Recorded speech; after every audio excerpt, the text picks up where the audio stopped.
Shalom and welcome again to another edition of Seekers of Meaning, the podcast of Jewish Sacred Aging. I'm your host, Rabbi Richard Address, and I greatly appreciate you joining us for today's program.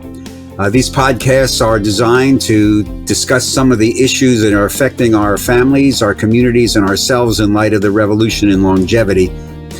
You can follow us on our website, jewishsacredaging.com, and also follow us on Facebook at Jewish Sacred Aging on Facebook. And it is with great pleasure that we welcome to this edition of Seekers of Meaning, all the way from the beautiful windy city of Chicago, Sara Schneider, who is the founder, director, chief organizer, etc. of The Human Journey. Sara, welcome. Welcome to Seekers of Meaning. It's very nice of you to join us. How are you doing today? I'm doing well, Rabbi. Thank you so much for having me. Oh, a pleasure, a pleasure. We're going to talk about the human journey, not the human journey, but your human journey and the program that you've created. So let's get right to it. What is this program? It's interesting because when you hear the name The Human Journey, everyone knows on some level what it is. But the small case Human Journey is a program that I devised in the last several years as a facilitated experience for families who are looking at the mortality of one of their members for the first time. It's as they start to recognize that someone in the family is mortal. And it's designed to be a ritual for families. It can be participated in by between 2 and 6 members. And it's done by a trained facilitator whom we call the Human Journey conductor, like a trained conductor or like an orchestral conductor. And so it can be done at the phase of a hard diagnosis or at the point of someone entering palliative or hospice care. It takes the shape of a board game. If you open the box, literally open the box, which is smaller than our old bread boxes, what comes out of there is 3 decks, a board, implements, but it actually takes the temporal shape and the emotional shape of a 3-act play that the conductor guides people through. So you mentioned a ritual at the beginning. Is there is the ritual the board game, or is there an actual ritual that's involved in this process of the human journey? Mm-hmm. I use the term ritual in the anthropological sense as an experience in which identity is transformed from fragmentation or one sense into a sense of another shape, another sense of identity.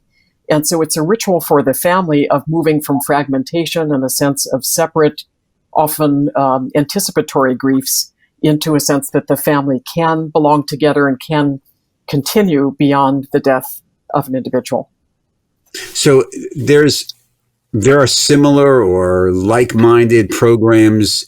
I mean, the Conversation Project or other. What separates your program from this, other than the board game, which is a fascinating concept? We'll get to that in a minute. Mm-hmm. What's different about the Human Journey is, in part, that it is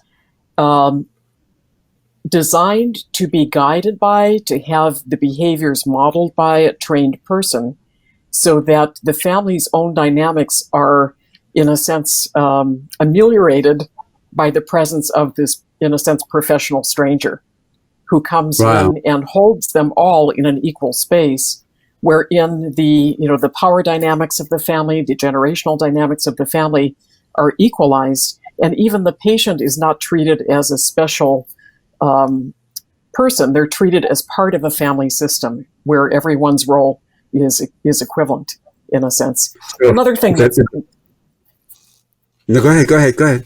Oh, another thing that I would add there is that death is not explicitly mentioned in the Human Journey, not because of delicacy or a sense that it should not be mentioned, but because it tries to be explicitly invitational and to bring people into relationship to that act of speaking at everyone's own pace. And so typically death and illness do get brought up, but they're brought up by the person who's ill. And then Well, they follow that lead. Well, that's what I was going to follow up on. That one of the intentions then is you're dealing with a family system. And so the person who's ill, for whatever better term, they're part of this decision-making process conversation, correct? So this is what I want. This is how I want to be treated. This is how I'm feeling. That's all part of this. And with the pandemic, where a lot of this is not going to be done face to face, you had begun to have experience now doing this virtually, and how different is it? I imagine it would be a real challenge. Yes. Well, it is quite a challenge. As the pandemic came about, we had to find a way to move from something that was eminently a physical experience. It came in that small box, and that had to then be, the training had to happen online for the new conductors. The experience of them working through this 2-hour or so experience with family members had to be offered visually, not visually, but virtually. And potentially the families are isolated from each other in more ways than they might have been before because of the restrictions on travel. And so we're starting to see a new methodology of being able to offer, again, it is a visual experience. The cards are artistic and symbolic. The board is the same. So we have found ways to actually give people an experience that has aesthetic unity at the same time as they're having something that feels like a whole and like a movement for the family forward.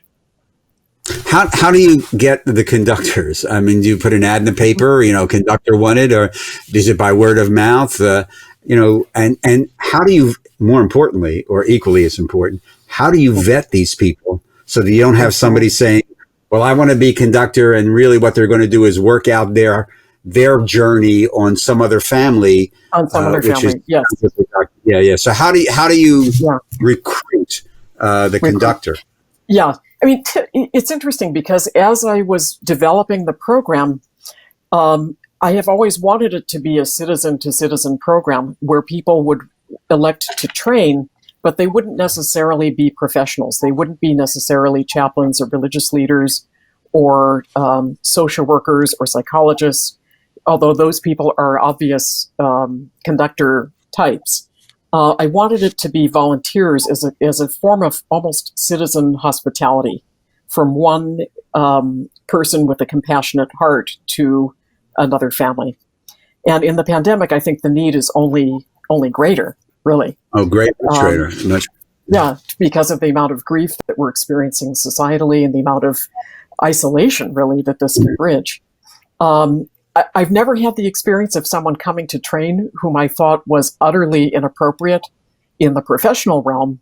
But people who are volunteers, I think, really need to have a cluster of two complementary skills. One is they have to have the warmth that will allow people to want to unburden themselves or be vulnerable in front of them to the degree that they're comfortable. But the other, which is harder to find, is that they have to be firm because the ground rules themselves of the human journey experience are what create the safety in the experience and allow people who are afraid to enter into this kind of engagement with family members the safety to stay in the game, so to speak. How do you deal with that fear? The fear of actually having this conversation. Yeah. It's very common that, basically as I am training the conductors to introduce the experiences to families and to invite them to engage in the experience, we sort of start expecting that people are going to be afraid. And so what we do is explain all of the ways in which they're going to have an out. So we explain all of the escape routes, and there are many, many escape routes. So for one, people only have to take part as long as they're comfortable. We have the intermissions between each of the acts, in part as a means for people to say, okay, that's enough. I've talked about feelings about as long as I can handle. And then we have a way of having them come back to the group and, say their thank yous and then depart without disrupting the rest of the group.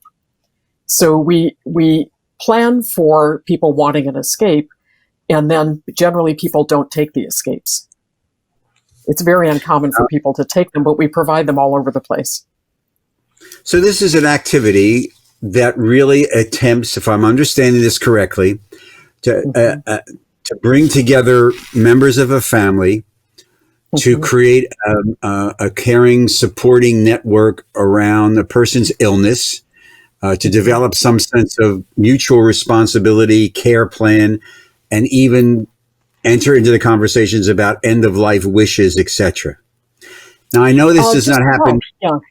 Yeah. Okay, go ahead. Well, the only place that I would maybe subtract from that is that we don't go as far as to talk about care plans or specific wishes. That, again, to differentiate from other tools that are used at end of life, what's happening here is an alignment that's around the level of values and spirituality and emotionality, but it's almost a tool to attune the family prior to making decisions that are so specific as to their wishes. In part because my sense is that families have very little experience talking at that level, and that they need, in a sense, kind of training to be able to even get to that level. So I know this does not happen, for example, in your area in Chicago, but where I live in southern New Jersey, these different rules apply in Jersey. How do you may have run across this? How do you begin to deal with establishing this sense of family trust? Because there's a lot of that involved here, obviously, when you're still dealing with perhaps long-standing family dynamics, estrangement. You always, mom always liked you better. You were always the favored child. You never paid any attention. This may have come up once or twice. That's right. Yeah, we only have one family in Chicago who's like that, but they elected to participate, so I was able to test with them. I was going to say, and then they moved to Indiana. No, they're our key test bunny group. So the sibling dynamics that you just brought up are especially key because people have very different versions of even who the family is. There's the old saying about every member of a family has a different set of parents. That we all view our parents so differently as siblings. And so one of the ground rules is that really, if anyone is sharing, their point of view is the one that's represented, and there really is no backtalk. There is no crosstalk about that.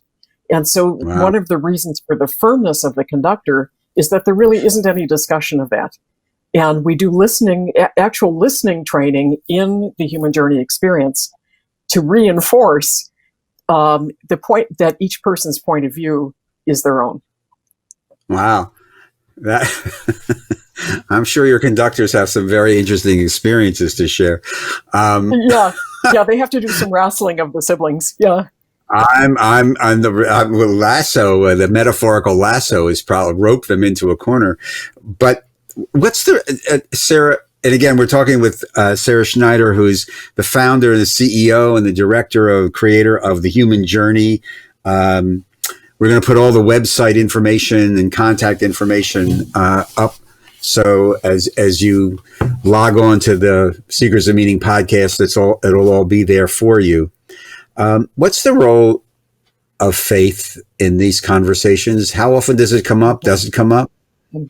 It does, and it's specifically designed to come up. How? Yeah. One of the goals that I have had for this experience is that I've wanted it to enable people who have different experiences of faith to have a safe way to talk to each other about how they experience it. And interestingly, the overriding image in my head, maybe because I spent my 20s in New York City during the AIDS era and was so aware of young Catholic men who had to leave their faith as they came out as being gay, or they were encouraged to leave their faith and had to form their own congregations. I wanted people who still considered themselves part of their faith of origin to be able to talk about their life within their faith, even if it took a different external form from that of their parents. And so there are specific scenes. I talked about the 3 acts of the human journey. There are scenes within each of the acts. And there are a couple of scenes where questions come up that are specifically around, from what do you derive meaning? How does that look for you? What was your first experience of the divine in your life? And those questions are very directly asked so that family members can hear in each other's own words the forms that faith take for each person. So in these 3 acts, go ahead. No, go ahead. No, I'm sorry. Go ahead. No. The idea would be that as I'm trying to create families that can survive a death and rely on each other more resourcefully afterward in their grief, it seems to me that the ability to draw on each other's experiences of faith provides roots to them to get to the other family members. It allows them to access the other sources of strength that each family member has. And what happens if you have within the family, as it does happen, people perhaps raised in the same tradition, but by the time they come to this exercise as adults, they may have left the faith or have really changed their mind about it. How are these varying points of view incorporated and validated, or just in what way? Well, so the prompts that these families go through as they entertain a prompt, or the experiences, I should say, that they go through as they entertain a prompt,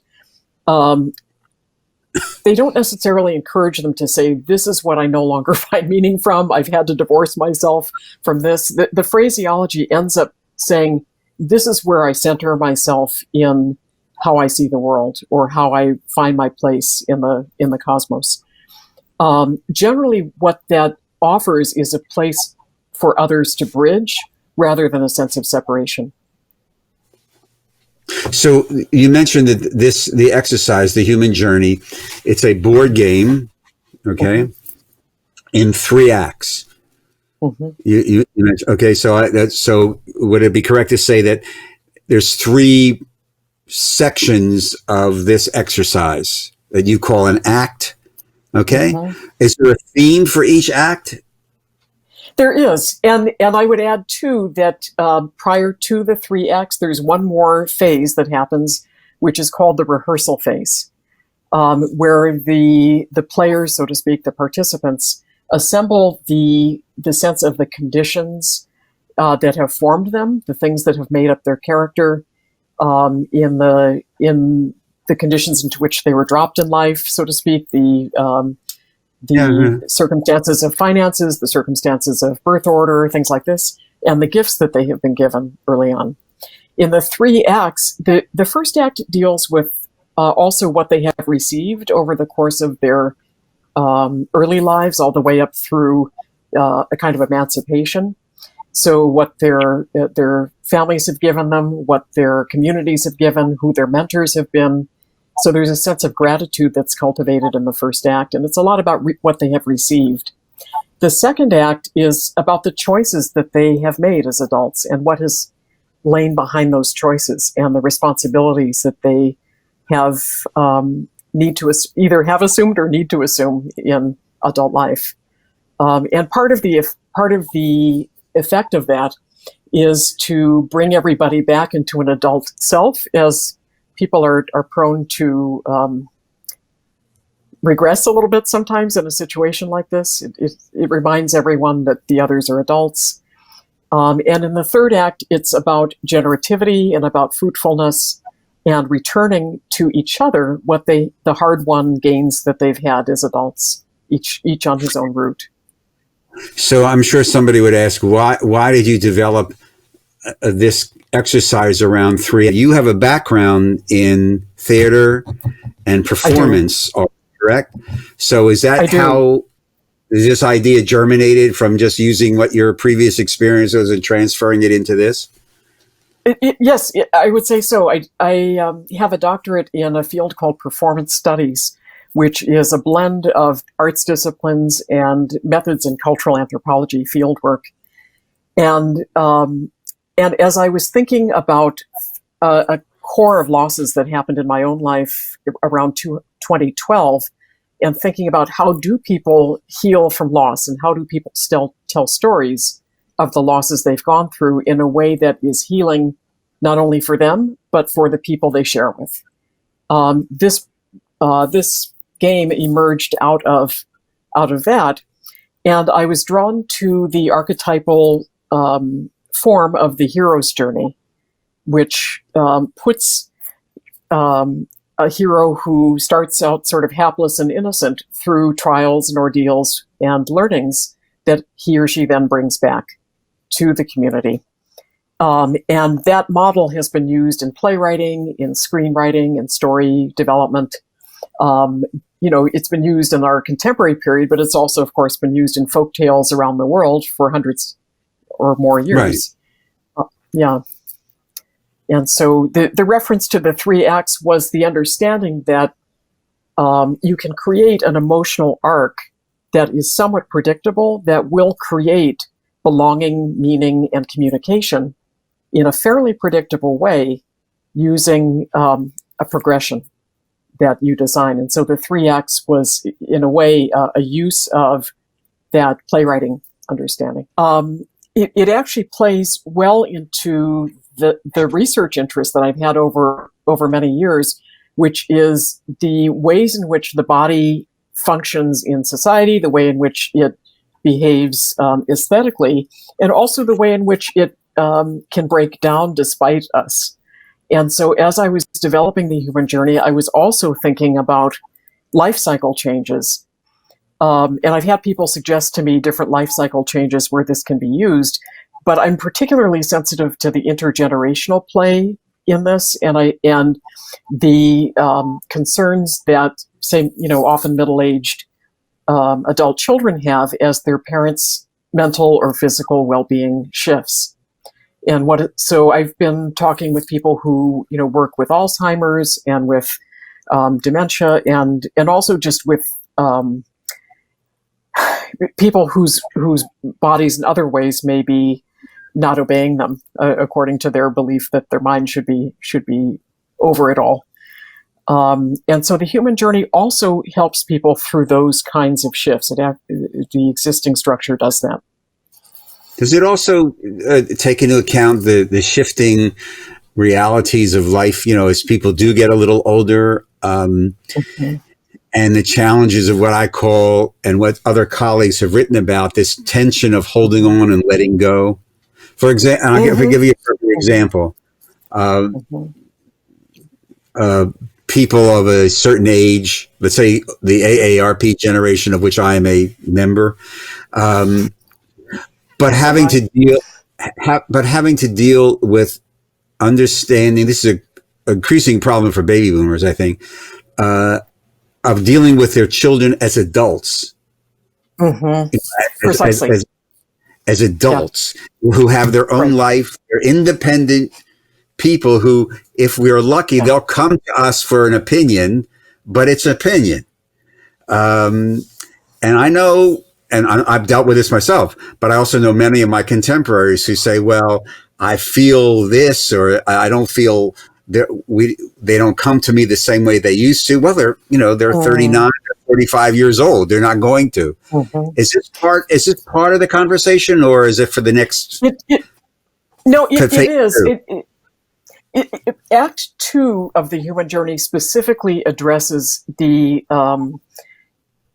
perspective of each person looking at the others, and the ability to look at for adults to look at younger adults and say those folks are not my children anymore; they're people.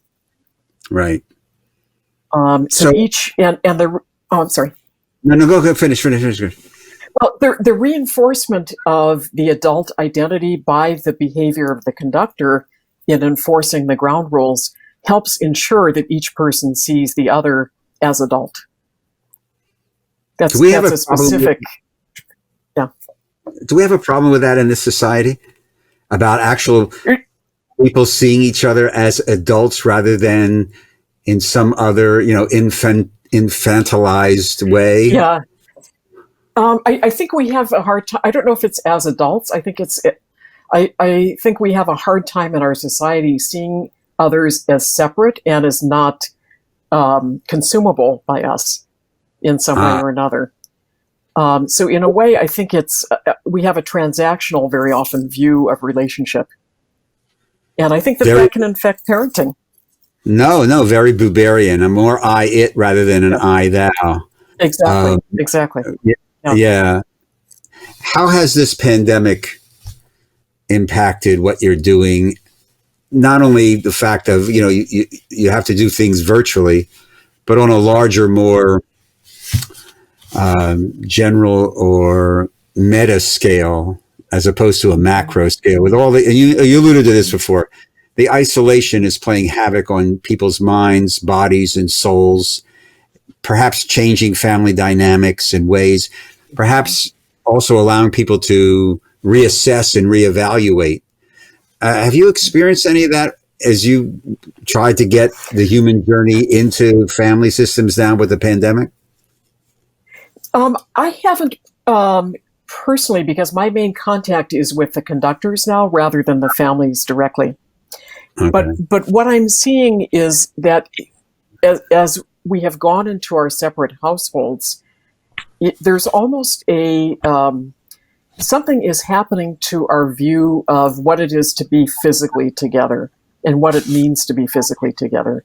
Our use of Zoom for so many different functions of life, I hope, will not mean that the face-to-face takes on less value. I hope that it means that we will know what the true value of the face-to-face is.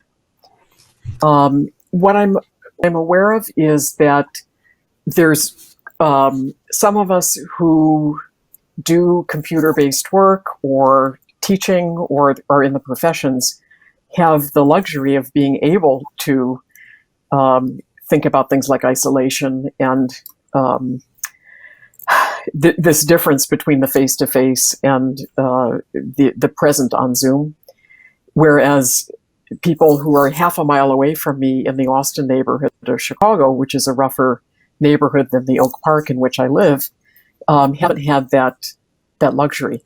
And the face-to-face is really all they have.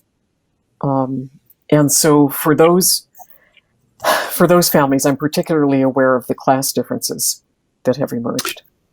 Yeah, and that's one of the things. Yeah. No, one of the things that this pandemic is going to, we just don't know, because for many of the people who may be listening or watching this podcast over however long it takes, and for a lot of the community that we deal with, the pandemic is a major inconvenience. But for a lot of people, it's not an inconvenience at all. It's literally a matter of life and death. Life and death.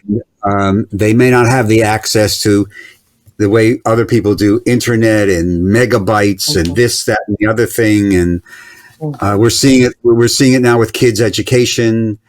Very residual damage on so many different levels. On family dynamics and family systems. It's just why what you're doing is so important. And Sara Schneider, I thank you very much for joining us on today's edition of Seekers. And this is really, we're going to put again the website and how to contact you in case people who want to touch base with you, learn more about how to access the human journey. Your tagline is very powerful, helping families face the challenges of their lives. And perhaps never more in recent history has that been needed. So continued success, continued health. That's most important. Thank you, Rabbi, and to you. Keep in touch and just stay healthy. Okay. Thank you. Thank you very much. Oh, as you, Rabbi. Thank you. Thank you. And to all of you, I want to thank you again for listening and being a part of today's edition of Seekers of Meaning, the podcast of Jewish Sacred Aging. A reminder, you can touch base with us on the website, jewishsacredaging.com, or go to the Facebook page, Jewish Sacred Aging on Facebook. And we appreciate your support in helping us continue the work of these podcasts and of Jewish Sacred Aging. If you'd like to make a tax-free donation to the cause, so to speak, on the website, you'll hit a donate button that'll track you right to how to do that. And again, if you want to make suggestions or comments about the show, please address them to me, rabbiaddress@jewishsacredaging.com. These podcasts are recorded at the studios of Lubetkin Global Media here in beautiful Cherry Hill, New Jersey. And we give thanks to our genius of a producer, Steve Lubetkin. Again, thank you for being with us on today's edition of Seekers of Meaning, the podcast of Jewish Sacred Aging. Look forward to seeing you on our next visit. Perdah and Shalom.